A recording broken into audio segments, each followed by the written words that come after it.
Hello, welcome back to Podium Pop. My name is Celine, and I'm here with my co-host, Gracie. We have a lot to talk about on this week's episode, including a lot of the Monza race recap for Formula One with some Indycar news, some WEC updates, and all around just good chats about motorsport. Before we get started, make sure you go follow us on social media. We post our episodes every week on Spotify and on YouTube. And we also post content on TikTok and on Instagram of our time at the races, updates, news, all that fun stuff. A lot of fun videos. So make sure you go follow us.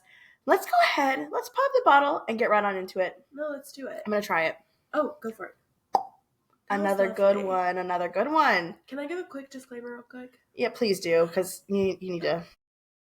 How dare you? Go ahead. I'm a little sick right now, guys. And it's all in my throat and chest. So if I sound funny, you're just going to have to listen through it. That's all. I apologize. And when I sound like that next week's episode, because I'm sitting next to her doing this, just know it's my fault. I'm a trooper. Yeah. But let's go ahead and let's talk some racing. Right on in the news. Just some. Let's talk IndyCar. We had a classic Tuesday after a race weekend, finale race weekend in IndyCar, where we got a bombshell of news. Yes. So it came out a couple of days after the Nashville race that Will Power will not be continuing with the Penske team. Yep.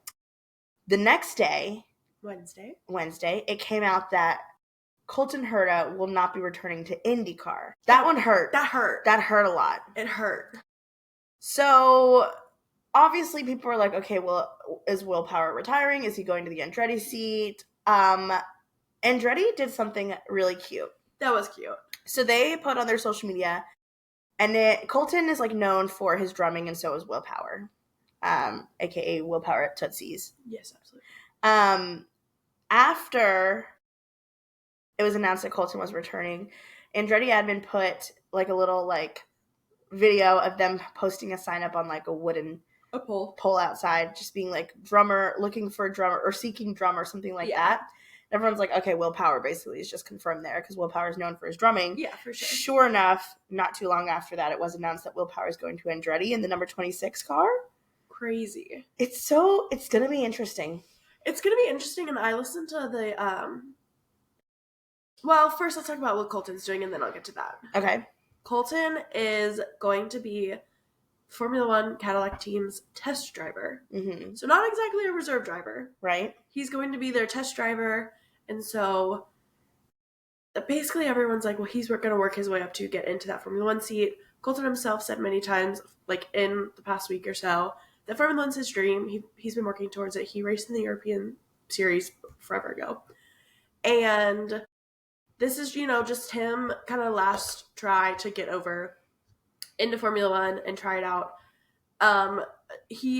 They've basically said, Dan with the Cadillac team has basically said Colton's gonna race in Formula 2 to get to know the tracks, the tires, how everything works, and get his penalty, or not his penalty points, his super license points, and to get his super license points. I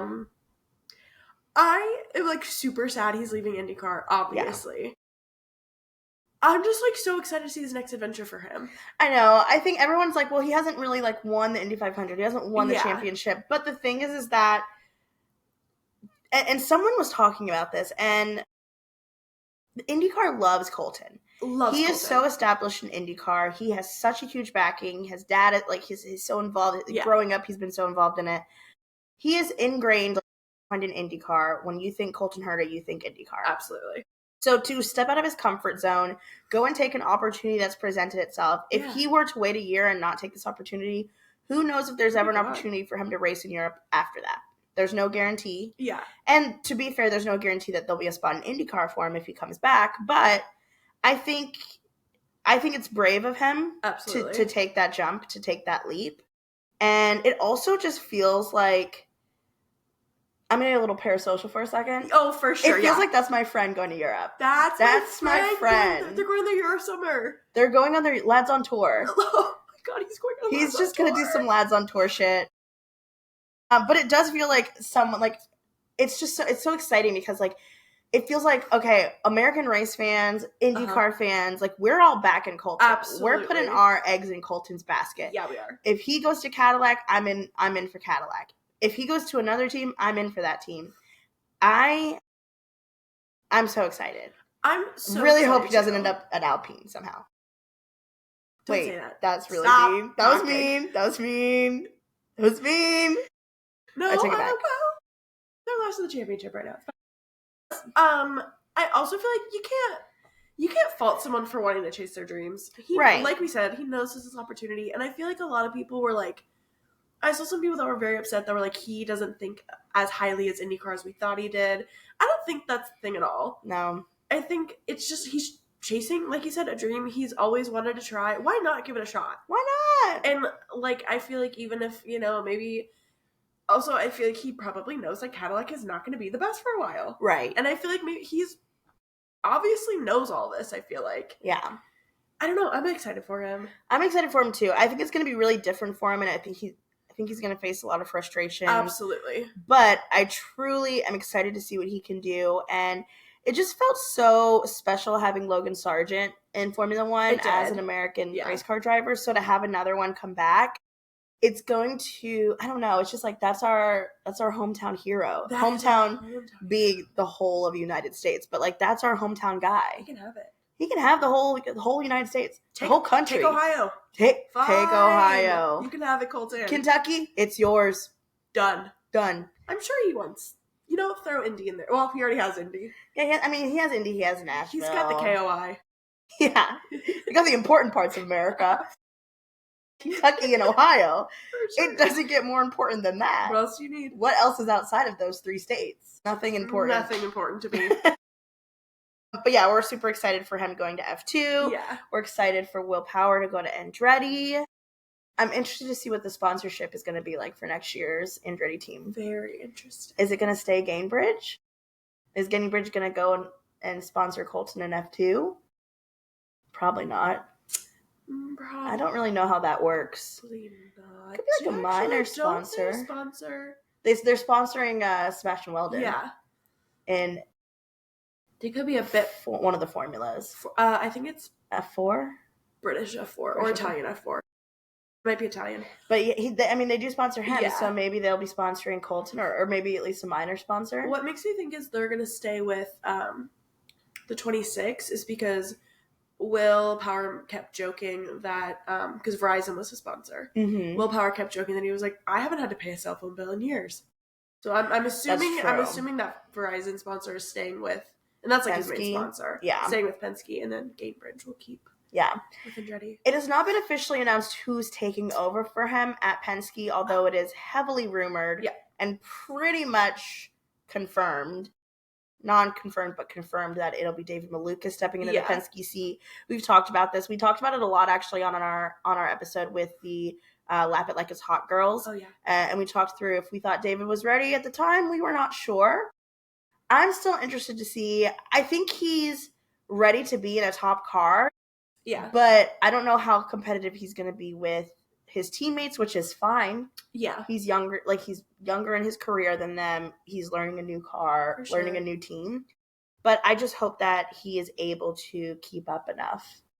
He's had some bits of bad luck in the past couple years. I mean, I would really love him to see him in that Penske. Not that it would luck, whatever, wouldn't change that at all. But I don't know, I was going to say consistent team car. Yeah, Penske's had their own share of bad luck this year. So I think David's going to cancel each other out. They'll cancel each other out. 2 negatives make a positive. Absolutely, yep. 2 bouts of bad luck will make some good luck. Absolutely. And my Etsy witch I hired. And yes, your Etsy witch that you hired. That was a joke. Also, we learned that Rinus VeeKay did not accept Dale Coyne's offer to re-sign him. Yeah, that news came out, I think, also on Tuesday. Tuesday of last week, right after the Nashville race. And we went to the Dale Coyne Racing press conference, like livery reveal. They were talking about the new sponsorship for the 2026 season. And the whole time, all of the leadership on the team were like, Dale Coyne himself was like, we really hope Rinus is with us next year. Like, and Rinus was just like awkwardly smiling through it. And like, that's when you knew we're like, well, he is hoping he's not there next year. He also they were showing his car and his actual car he was racing at the event. They didn't have a show car. And Renus was there, but he didn't say a single word. No. He was pretty quiet throughout. He did, I started taking pictures of the cars we were leaving, and he noticed, and he went and posed by the car. There were a lot, not just me. Yeah. There were a lot of people, and then he went and posed, and I was like, oh, hey, thanks. Hey, sure. Yeah, I think we knew that the willpower was going to be that domino, same way that Carlos Sainz was last year. And I think the Renus news came out before the willpower news officially dropped, but I'm sure that news got to Renus's camp in time to say, hey, willpower is not going to be a Penske next year. Things are shifting. Things are changing. Enough that Renus felt confident enough to say, I'm not going to be it. But that also does pull into question. Dale Coyne is famous for not having their lineup announced until like a couple weeks before the start of the season. But during that same event, famously, Mr. Dale Coyne himself, Mr. Coyne, Mr. Dale? Is it two men? Please don't ask me that question. I think it's just Mr. Coyne that was there. Whether that's Dale or not. Yeah. Dale Coyne, just one guy. Yeah. Okay. Oh. Sorry, Mr. I got confused. Mr. Dale Coyne did say that he would have his lineup announced by Halloween. Of this year. I will be shocked, but it does question who's going to be moving into those spots. A lot of names are being thrown around. Dennis Hauger's being one of them. Who else? Linus Lundqvist. Linus's. I would love for Kaio to get a seat on the grid. Yeah, Kaio is being talked about for the RLL seat. He is. For one of the RLL seats because Yuri is being talked about for RLL. Right now, RLL, Graham Rahal is still racing. Anything, who knows, he could retire any year. Maybe, I don't know if it's this year or not. I feel like maybe he would have announced it. I feel like he probably already would if he was. I think he would have announced it in Nashville. Yeah. If that was the case. So I think he'll be racing next year, but then who knows about where Devlin's going, and then if things continue shifting, who knows if Louis Foster's going to be pulled up to a higher team. Don't know. Who knows? But I do know we actually got to sit down and talk with Dennis Hauger. Oh, yeah, very nice. Our Podium pop-up episode is posted on our YouTube channel, so you can go watch it there. It's a fun little interview. We talk through his kind of first season racing in the United States. But he was very, very nice, and he talked through kind of his journey so far, and I really hope that he gets a spot in Indycar next year. I really feel like he will.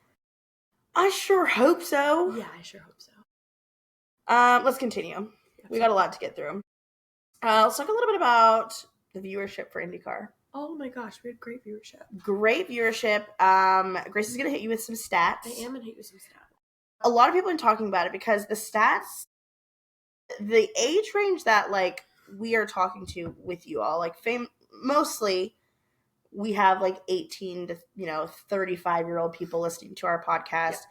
And predominantly female fans listening to our podcast. Shout out to the outliers. Well, you outliers, one of them is my dad. Thank you for watching. Thank you for listening. But predominantly, the spikes in viewership from last year to this year are the same fans that are listening to us and listening to Laps Down and listening to Lap It Like It's Hot, like all of these podcasts. And, they're the friends that we meet on social media. And there's a massive lift, 81% increase in the age range of 18 to 34, a 51% increase in 18 to 49-year-olds. There's also a 72% increase of the 18 to 34-year-old women. Yeah. That is crazy when you think about it. And also, like, you can just noticing the difference, too, from last season to this season. This is the second season that we've kind of watched IndyCar. And even just being at the track, you see not only just so many more, like, women in general, but so many more, like, groups of young women there and groups of girls there watching the races, going and meeting their friends at the races. And that's super exciting to see. Yeah. I'll also say definitely two very different spaces, but we had media at both Mid-Ohio and Nashville. Mm-hmm. So we were able to sit in on, like, the press conferences and stuff like that. Just seeing Mid-Ohio is super small. Not a lot of press went.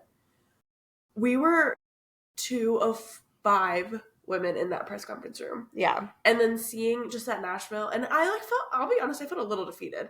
And, like, not in the sense where, like, a give up sense, in the sense that, like, oh, I'm where I need to be, like, to help get more, like, women and girls into this. Yeah. And then seeing just how many more women there were at the press conferences for Nashville. Yeah. It was amazing to see, first of all. And just, yeah, like you said, like the groups walking around, and I just love it because this is a space for women. Yeah. It's super exciting, and the fans that are coming in, I will say, like, IndyCar fans, when we started watching last year, and then for the new fans coming in this year, what a warm welcome absolutely we are getting, and everyone's been getting, like, the true, like, diehard IndyCar fans that have been watching for years, that have watched with their dads and their grandpas, like a lot of these, like, older men that are sitting in the stands and they have season tickets, they've been there for years, and we come in, they're excited to see us. Absolutely. They're saying, hey, it's so cool. Like, we got this a lot when we were in Daytona for IMSA as well. But, like, race fans, like, that truly want to grow the sport are excited to see this new group of fans coming in, because they know it's going to bring in viewership. They know it's going to grow the sport. But they're so like, oh my gosh, it's so exciting to see you here. Like, it's so cool. Like, my daughter is into IndyCar now. My daughter is watching races with me at home. Like, it's just a new wave of fans that's bringing in. And the people that are warm and receptive to it are the ones that actually care about the racing. And I will say that I think, like, almost everyone that we've talked to, we really haven't had a bad experience with people not being excited about the new fans coming in. So we're super excited about that. It's about time for IndyCar as well. Yeah. Yep. What's next? Canada. Oh yeah, the race in Canada has changed. Yeah, so it used to be in the streets of downtown Toronto. It has now changed, like, 20 to 30 miles away from the downtown, and that is partly because of the Olympics coming, but also it's like, what, how long of a contract? It's like a multi-year contract. Yeah. So it's going to be in Markham, which is right outside of Toronto. It's a new layout for the track. I'm excited. I would love to make it to the race one year. It's always kind of been our goal to do one of the, at the time, the only international IndyCar race. Yeah. We'd love to go to an IndyCar race outside of the United States. So that was always kind of on our radar. It also, still no announcement on the Mexico race for IndyCar. Officially, I guess, the CEO of DHL did come out and talk about how they're doing the race and how it's happening. We still haven't seen any confirmation from IndyCar itself that it's happening. Yeah. But I would love to go to a Mexico race. Yeah, that'd be amazing. For IndyCar. I'd like to go to Mexico or Canada. I think I'd prefer to go to Mexico first. But either one, again, just expanding the sport and getting it to new audiences, pushing it out more and more and more, is exciting. Very. Still no schedule for next year. No official full schedule. I think it's probably because they haven't landed on time for Mexico. Yeah. There's a lot up in the air. And I also wonder if they're, like, trying to figure things out with the NFL. Yeah. Because the schedule was shorter this year. Or, like, the schedule didn't go past Labor Day because NFL is on Fox. That was one of the big reasons. So I wonder, I don't think they're going to have IndyCar interfere with NFL in any way, but I wonder if they're just still trying to figure some things out. This past weekend, along with the Formula One race, we also had a WEC race. This was the Lone Star Le Mans race down at COTA in Austin, Texas. That's another one on my bucket list that I'd like to get to one day. Yeah, for sure. I will say that I'm glad I didn't go this year because it was raining cats and dogs. It was very rainy. A lot of it, I watched it from home. Kind of off and on. It was a 6-hour long race. Majority of the time was driven under a safety car. There was some good racing in there.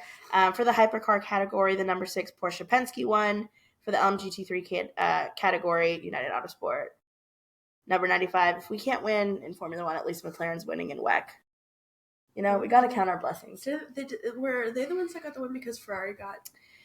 Yeah, Ferrari got a penalty that dropped them down to 3rd, I believe. Yesterday was a bad day for the Italians. Oof, yeah. You all are so brave. In tennis, in Formula One, in WEC. Yeah. I was giggling about that. Yeah, it was tough. But next WEC race is at the end of September. I don't remember which one it is. Is it Brazil or did Brazil already have Brazil already. The next race for WEC is at the end of September. It is in Fuji, which is in Japan. We just looked that up. Not to get compared.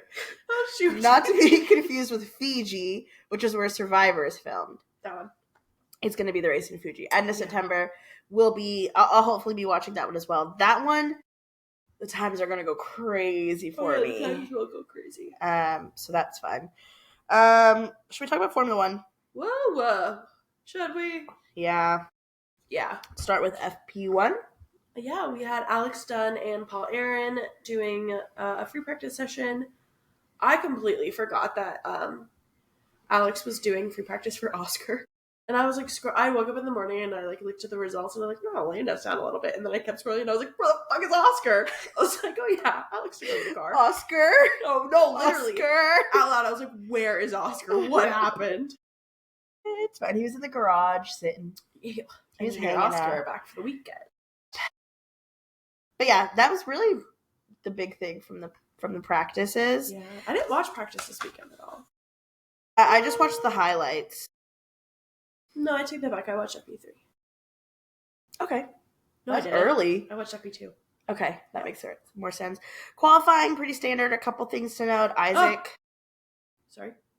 did get out in Q1, which is really disappointing coming off of his podium that he got. He ended up starting from the pit lane anyways because he took an engine up. It was this engine update, right? Engine update. And then Lando also had us almost pooping our pants. I was so scared.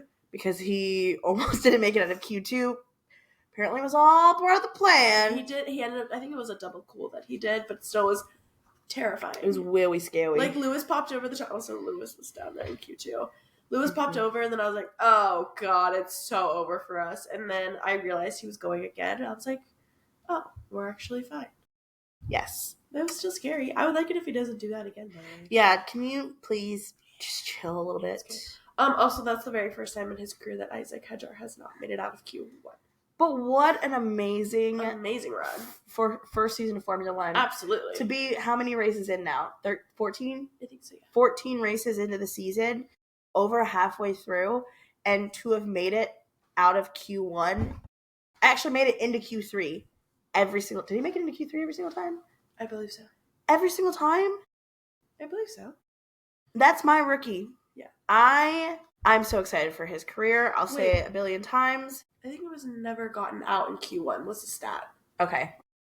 But he made it But he makes it to Q3 almost every time. I think it is every time. I don't know. Don't quote me on that. We're not 100% sure on that one. Don't quote me. But that's my rookie. I'm super excited. Oh, and so pumped for him. I am sad now because obviously it's okay. It's fine. He'll bounce back. He's going to break so many more records. Yes. Totally fine. Should we just get into the race? Yeah, for sure. Okay. Beginning was a little cuckoo.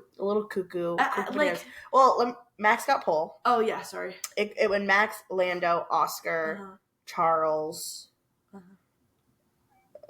George Lewis. I was like, a Mercedes and another Ferrari. Yeah. But race starts. And when I say it was a little cuckoo, I mean cuckoo for the most time it probably could have been. Yes.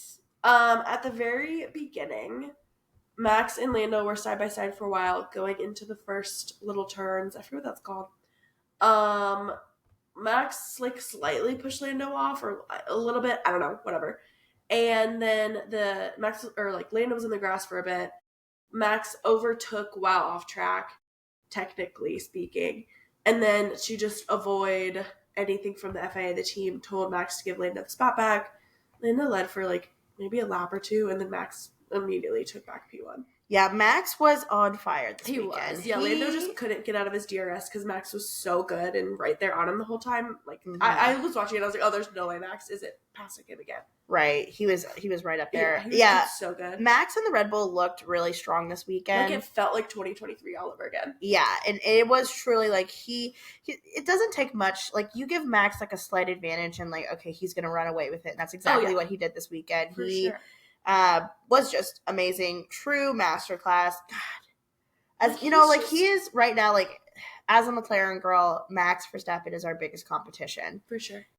But I still love him with my whole entire heart. Max has never left my number 3 spot, I don't think. No, I don't think so either. Like he is, because he's just such a, I just love him so much. Yeah, I was about to crash out. Like, even, we've talked about this before, even when I'm mad at him, like, last year I was mad at him a lot. Mm-hmm. And then it would be, like, a couple days later, and I was like, it's like that umbrella meme, where the old man's holding the umbrella over his wife, and it's just because I'm mad at you doesn't mean I stop caring. That's so true. That is literally us about Max Verstappen. No, literally. Yeah, he's great. While that battle with Lando was going on, we also had a battle for P3 between Charles and Oscar, and they were close. Like Charles got in front of Oscar at the very beginning of the race, and then Oscar eventually, it took him a couple laps, but he eventually overtakes Charles in an unconventional spot, which we know Oscar is like the king of overtaking in like weird ass spots that he like loves to do it. It always leaves the commentators, the people at the commentator booth being like, "Oh, didn't know you could pass there." It's like, crazy. I haven't seen that one done before. No, exactly. Like the one, where was it that he did that overtake on Lewis? It was crazy though. I want to say it was a night race. Have we had a night race? Maybe it was Saudi. I don't know, but he's done so many great overtakes, and that one was beautiful that he did on Charles. So eventually it shakes out to where it is once again in the exact same qualifying order, and it is Max, Lando, Oscar, Charles, George, Lewis. And then it kind of stays steady for a while. Which, actually, I don't think Lewis was up there. Lewis dropped down. So it was just the top 5 that were all the same. But it stays steady for quite a while. It's staying steady for quite so long that it's a little bit like, how are these medium Pirelli tires lasting for almost the entire race? Mm-hmm. The McLarens did it. We'll get into that. Just hold on. You all know what we're talking about. We'll get to it. The McLarens didn't pit until like of 52, like 48, 49-ish area. Mm-hmm. How was a medium tire lasting for that long? And I know the McLarens have been crazy with their tires, saving tire water, blah, blah, blah. The Alpines back there also didn't pit to the very end. It might have been Esteban as well. It was crazy, and medium tire was the best tire for this track. Yeah. You even saw like George complaining during qualifying because he asked his team for medium tires in Q3. They gave him soft tires. He was noticeably upset, which, to be fair, yeah, like if he's the driver, he knows what tires he wants, he knows what's going to feel best. Yeah. And for him to ask for that and them to put the wrong tires on, I'd be a little pissed too. Who knows what he would have qualified as if he actually put on mediums, because he was pretty quick all weekend as well. But medium tires they were obviously the thing. They were the tire. They were that girl. Oh, they were the it girl. They were the it girl. Oh. Some people that were not the it girls, Nico Hulkenberg. Why did you say it like that? Sorry, but it's true. That was funny. It was true. Nico Hulkenberg didn't even get to start the race. Not good. He did the formation lap, and then I watched the formation lap, and then as he was coming around, I just see the little radio message pop up, and it says, "Nico, box to retire," and I was like, "Oh." Yeah, that was sad. Yeah, so that was he had a rough weekend all around. He was struggling, both on and off track. For sure. And then on and off track, I was like, "What are you talking about?" Yeah, his social media admin posted a picture where it didn't put him in the greatest light. We're not going to go too much into detail. Like, if you have been on Twitter at all this weekend, you saw the picture, and let me just say, like, he probably just wishes that he could skip over this weekend. Yep. If I had to guess. How did it stay up so long? I checked it like 10 hours later, and it was still up. And also, like, is whoever their admin allowed to just pick the pictures? First of all, you know a photographer took that. It got sent to whoever runs the socials, and then the socials person posted it. So you know at least 2 people it got through. Yeah, I'm worried that someone is listening and doesn't know what we're talking about. You can DM me. I'll tell you about it. I can't say it on this podcast because I don't want to get in trouble. I fear getting banned. I fear getting banned, and I want to keep it at least, PG 13. We really shouldn't talk about what the picture looked like, but if you have no idea what I'm talking about, message me and I'll tell you. Yeah. Yeah. Poor Nico. Poor guy. Fernando also did not finish the race. He made it back to the pits. Yeah, he had a big issue with his front right suspension. He went over, he dropped his wheel on a curb, and he hit it in when I say the perfect, the least perfect way. Yeah. To where it broke his suspension. He had to retire the car, which was really unfortunate. And then We also had Carlos and Ollie make contact during the race. It didn't bring out a safety car, which would have been great for the McLarens at that time because we were pretty much one of the few in the top that hadn't pit yet. And if this incident with Carlos and Ollie would have brought out a safety car, or even a virtual safety car, there's a chance that Lando and or Oscar could have won the race. A chance. Who knows? But it didn't. They made contact. They immediately got back on track. But it did cause Ollie to get a 10-second penalty. And two more? Two more penalty points. Which he's now at 10 of 12. 10 of 12, yeah. So... And that's for the rest of the season. He can't get more than 2. Yeah, he can't get more than 2 as soon as the race fin. And also, it's by like a 12-month period. So they're not resetting at the start of 26. He's got to wait until some penalty points expire next year, basically. So welcome back, K-Mag, is all I have to say. Yeah. But who is their reserve driver right now? Rio. So Rio would step in? That'd be a great opportunity for Rio. Amazing. I don't want anything... I want Ollie to continue, obviously, but it would be a great opportunity for him. Also just, there's a lot of memes going around. It seems like the FIA just really hate Ollie. I know, it was like always like... Poor kid. It's like, not the FIA arguing with a 6-year-old. No, literally. My favorite is the one where it's like, Ollie wearing the little chicken suit and it says, "Look at my funny hat." And it's the FIA being like, "I'm gonna end you." Whatever that meme is. Yeah. It makes me laugh every single time. Yeah, poor Ollie. He's also like, I think he's still in that P11 curse. He did great last weekend. Yeah. P11 is loving him. Speaking of kind of where the rookies are, obviously we know Isaac's doing great. Gotten a podium. Isaac's gotten a podium. Ollie's been struggling. He has been doing really good. He's been doing really good. In a Sauber. And that Sauber's coming alive. It's coming alive, and it's like one of those teams that like you aren't going to root against them. No. Because it's like, they had such a bad couple seasons that you're like excited. Same with like Williams. Like, yeah. No one really roots against Williams except for like probably like Sauber. Well. And like vice versa. Yeah.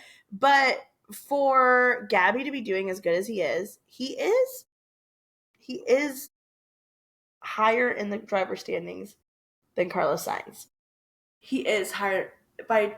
Gabby is P16 and Carlos is P18. And that's easy, like, to say, okay, Gabby's a rookie, you know, they're in different cars. Carlos is in a Williams, Gabby's in a Sauber. Gabby's very first year of Formula One, and he is higher than him in the standings. It's both their first years in this particular car that they're in. I think that's really, like, an accomplishment for him. It's not against Carlos, it's an up for Gabby. Right. Yeah. Exactly. And both of them are continuing in the same car next year. So it's going to be seeing, okay, is Carlos going to kind of get a better feel for the car and then kind of catch up? Is he going to overpass him? I don't know. Yeah. I'm interested to see how that continues there. Very interesting. Okay, McLaren time. All right. Explain. So it's, like we said, the end of the laps in the 40s. And McLaren obviously have to pit to get the new tire for the tire allotment. And basically, Lando's engineer came over the radio and said, "Lando, we're going to box you next lap." Lando, having no clue what's going on really behind him, he just knows Oscar's behind him. And he's like, "Oh, well, should we box the car behind or box Oscar?" I don't know, whatever he said. Basically, Lando's like, "Should we box Oscar first, and then I'll stay here, then whatever." That way to cover off Charles. He didn't know where Charles was. Right. He is just, thinking of the worst case scenario. And he's like, as long as I don't get undercut, we can box the car behind. Sure, go for it. Hindsight's 2020. Oscar goes in and pits, and he gets like a 1.9 pit stop. Great pit stop. I think that's the fastest of the race, and might have been the fastest of the year so far for us. We had another 1.9 in another race. Did we? Mm-hmm. Well, and then Lando comes into pit. And then I'm just like sitting there and I'm like, this is so fine. Ha ha ha. Great teamwork by my guys, right? And he sits there. I screamed out loud. I record my reactions a lot. I wish I would have been, I literally screamed. Yeah. And I was like, it's still 9, 10 a.m. I can be screaming. Lando gets a 5.9 pit stop. Which is detrimental for his race. Absolutely. Not for his race, because luckily for his position. The top three had built a big enough gap to Charles. Charles was back there. It was fine. Yeah. But it did put him behind Oscar coming out of the pits. And we all have bad job days. We all have days where we mess something up at our work. I'm not going to harp too much on this person who messed up at their job. I mess up at my job a lot. Yeah, for sure. One of the front left wheel person thought he got the tire back on, pulled back. Obviously, you got to pull back quick or else you're going to get hit by a car.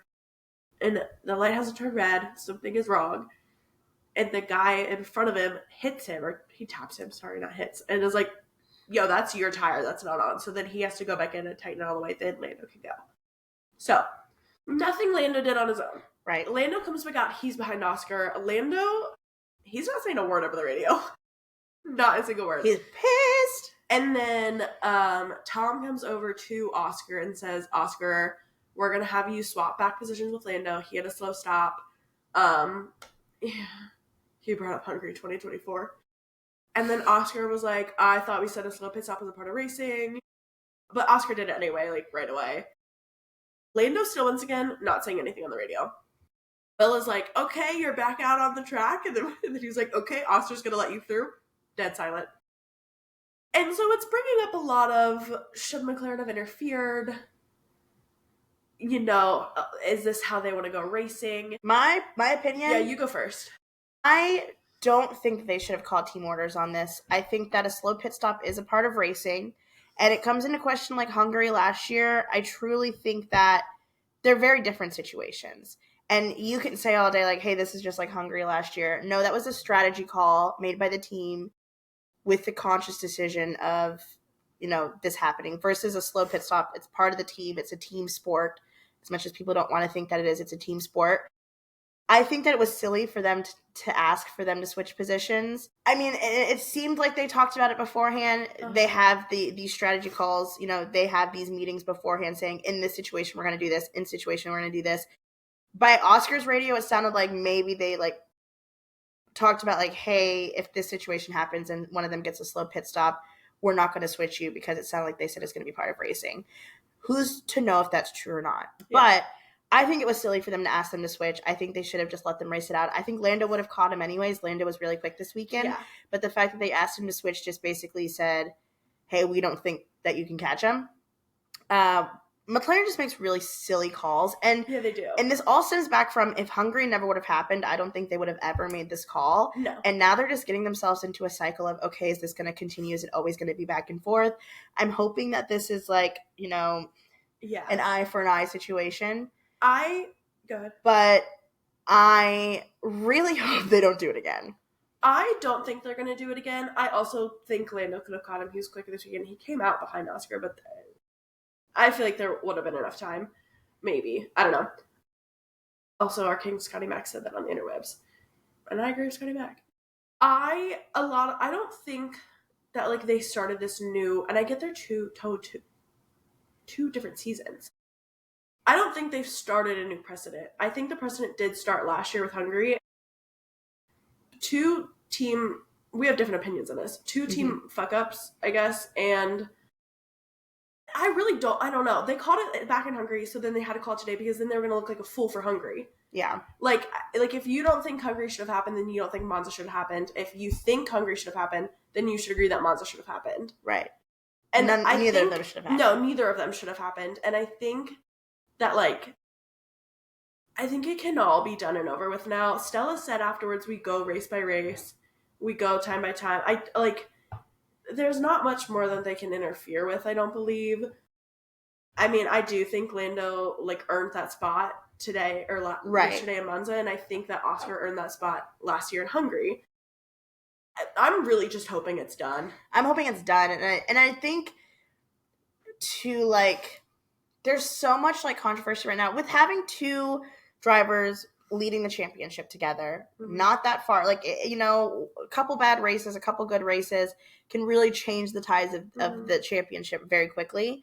So I get why they're being cautious and they're wanting to keep making sure that they're staying on track to even secure the Constructors' Cup, because they still haven't secured that. I do think if they would have already had the Constructors' Cup confirmed. Mm-hmm. What is the word I'm looking for? Secured, I guess. They probably would have let them race, is my guess, both for last year and this year, although last year would have been way too early for that. I just think that there's so much controversy within the team, not within the team, within the fans of being like, oh my gosh, the team is prioritizing Oscar. Oh my gosh, the team is prioritizing Lando. They're doing their best. There's no perfect solution to this. There's no perfect answer. No matter what, they're going to piss people off. But doing stuff like this pisses both sides off. Yeah, no, absolutely. Like, pick a struggle, okay? Like, yeah, and I feel like obviously the fans probably would have started butting heads a lot this year because they've been running 1-2 all year. Mm-hmm. Hungary really started the butting of the heads. Yeah, and absolutely. We could have been a lot more harmonized.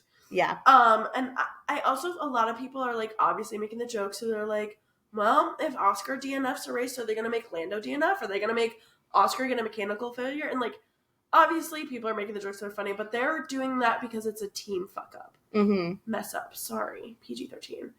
Like, the team themselves messed it up, and like, they really, really, really go off of this one whole happy Papaya family. Yeah. And they're like, hey, the Papaya family fucked up, so we're going to write it and make y'all swap. Yeah. And I do wonder, too, if the fact that because some of it's inevitable, but like Zandvoort happened where Lando's race got ended for a mechanical failure. And I think that if that race happened and they ended for mechanical failure and this race happened with a slow pit stop, I think that they knew, like, hey, we can't. These things happening back to back did not help. They can say all day long that they would not have made this, or that they would have kept the same move if Lando wouldn't have DNF'd by a mechanical failure in Zandvoort. I don't think they would have. Yeah. Because we'll never know, but like it would have been like, what, 8 points or whatever that they were apart. That would have been so messed up. So it would have been very messy. I don't know. I really just hope it's done with. I don't need the stress. Let them race.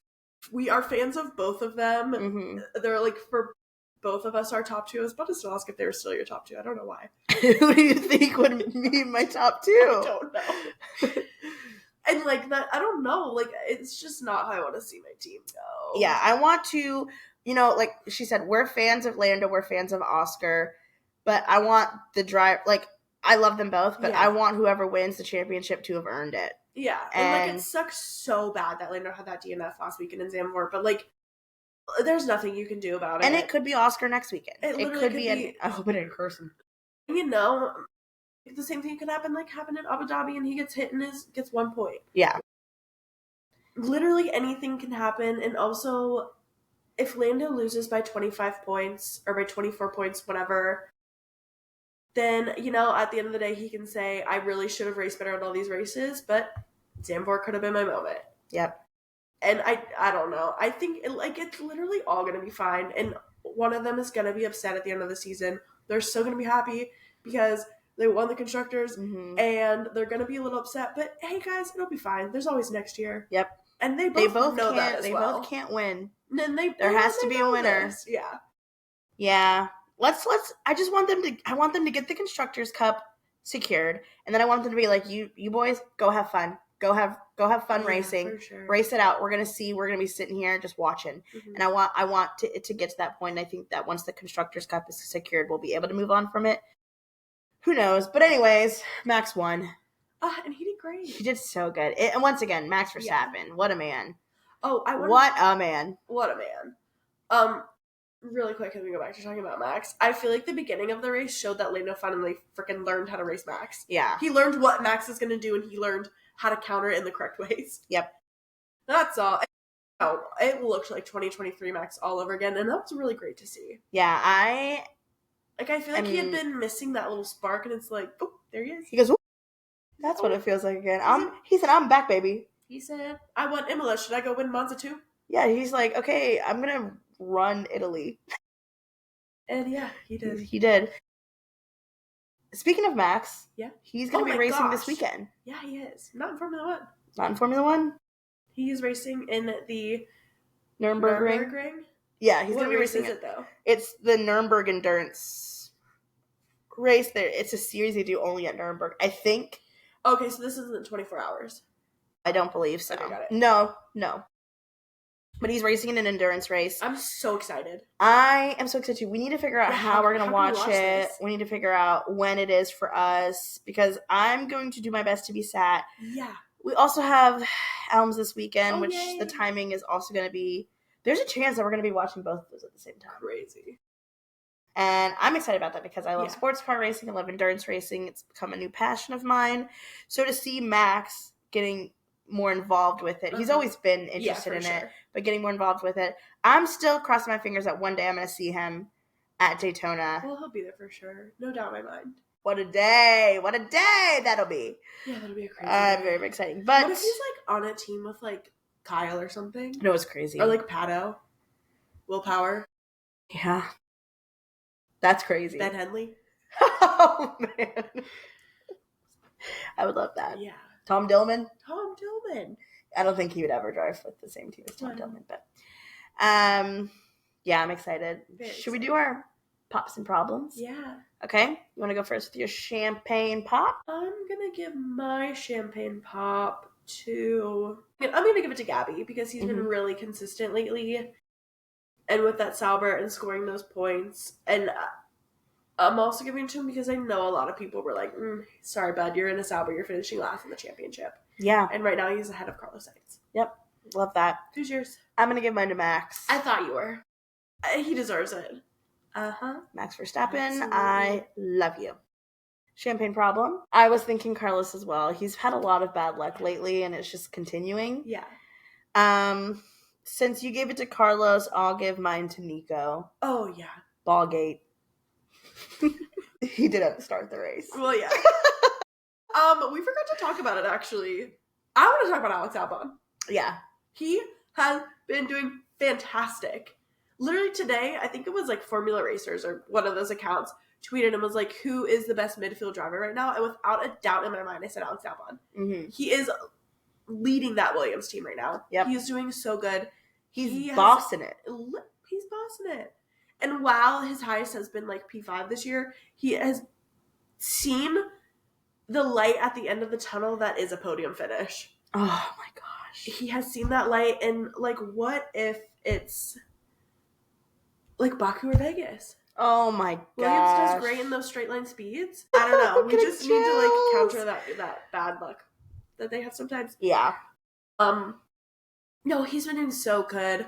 And I feel like people, that's one of those things, you don't hate Alex Albon. No. But I feel like more and more people are realizing just how good he is because Williams has just been not the best for the past few years. Yeah. They're still really working on it.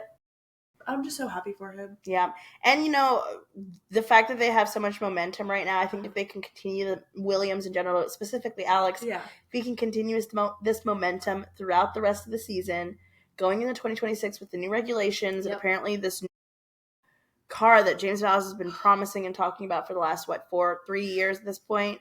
If he is able to, last 2 years, if he's able to bring this momentum in, and I'm excited to see what they can do. They're P5 in the standings right now. If they can keep that P5 till the end of the year, that money will help them so much. Yeah, no, absolutely. To think that they're P5 too is crazy, though. Yeah. Like, Aston Martin, where are you at? The standings are from the bottom up: Alpine, Haas, Sauber, Racing Bulls, Aston Martin, Williams in P5, Red Bull, Mercedes, Ferrari, McLaren. I am shocked that Racing Bulls is below Aston Martin. By 1 point. Okay. Well, we'll see where that shifts. Very well, they could be ahead of them by the end of the year. Williams has a little over a 20-point gap to Aston Martin, so I'm just like really hoping they can keep that P5. And then they're miles away from Red Bull. Yeah, miles away from Red Bull, and McLaren is miles away from Ferrari. Ferrari has 260, and McLaren has 617. Damn, boy! Well, like, once again, when is this constructor? Why is there no defining point when the constructor is going to be wrapped up? Someone do the math. I tried today, and then I got a little confused, and I'm not sure if my numbers got are overwhelmed. It's hard. It's confusing. There's a lot of factors. Do you want a dyslexic to do the math on when we're going to win the constructors? I don't think so. I don't do math, so. No. It's really not our business, but we'd like to know the answer. So it's your business. That's your all's homework. If you're still listening to this episode, that's your homework. Figure that out. Let us know in the comments. Person that gets it right gets a shout out. Okay, but yeah, like we talked about earlier, Elms this weekend. Uh-huh. We'll be doing our best to cover Max in his endurance race, the Nürburgring.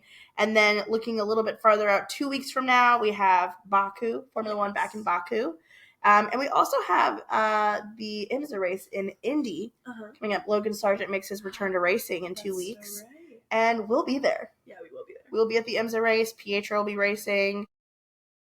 Logan will be racing. I'm super, super excited to get back to an IMSA race. So we'll be keeping you all up to date. But make sure you go follow us on social media because we're going to be posting all about it.